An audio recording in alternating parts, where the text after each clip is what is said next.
Dear students, today let us learn the autobiographical story entitled My Childhood from the textbook The Hive.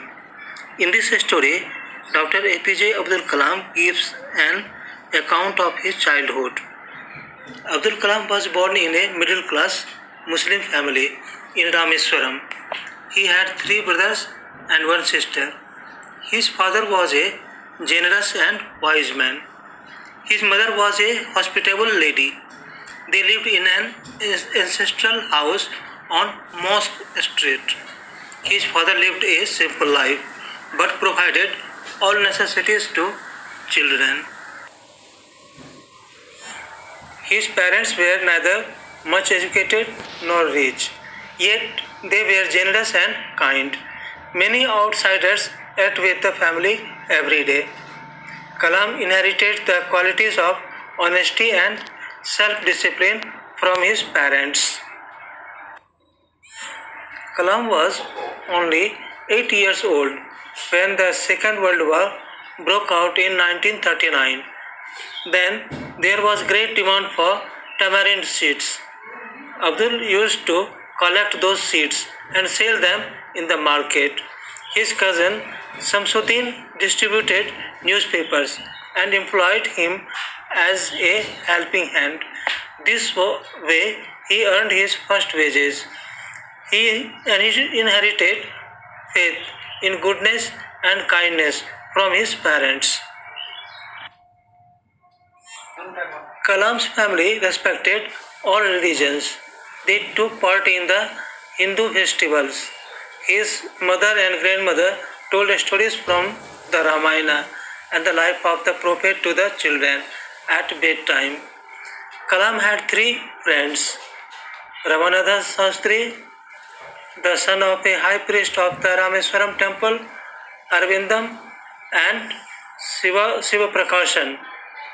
They had different religious background and upbringing. They never felt any difference among themselves. They adopted different professions when they grew up. One day, when Abdul was in 5th standard at the Rameswaram Elementary School, a new teacher came to their class. He used to wear a cap. It set him apart as a Muslim. Kalam always sat in the front row next to Ramanatha Sastri, but the teacher could not tolerate a Hindu priest's son sitting with a Muslim boy. Kalam was asked to sit on the back bench. Both the friends felt very sad and told their parents about the incident after school. Ramanatha's father called the teacher and told him not to spread the poison of communal hatred and social inequality in the minds of innocent children. He told the teacher to either apologize or leave the school and city. The teacher apologized and reformed himself. Once, Abdul's science teacher invited him to dinner at his home. His wife refused to serve Kalam dinner in her kitchen as she believed in religious segregation. The teacher himself served him food and sat beside him to eat his own meal. His wife observed from behind the door and did not find any change in Abdul's behavior.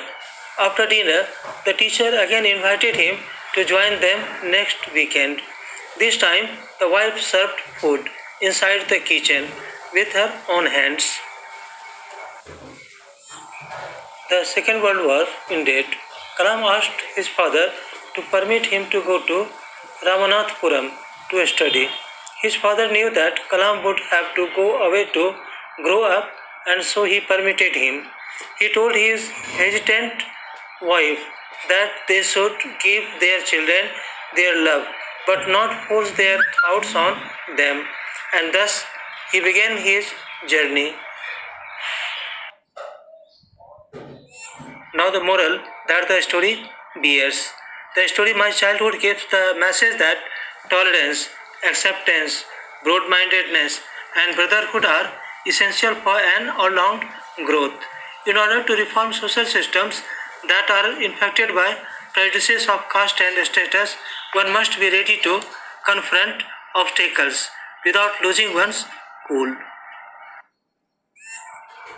Now the glossary, that is, meanings of the difficult words. Erstwhile means former. Innate means inborn. A quality or feeling in one's nature. Austere means simple, strict, and severe. Princely sum means generous amount. Here ironic. Anna means an old Indian coin worth about 6 paise. Allied forces means the armies of UK, USA, and Russia during the Second World War. Could not stomach means could not tolerate. Downcast means sad or depressed. Conviction means a strong opinion or belief. Ritually pure means kept protected from all outside influences from the observances of religion.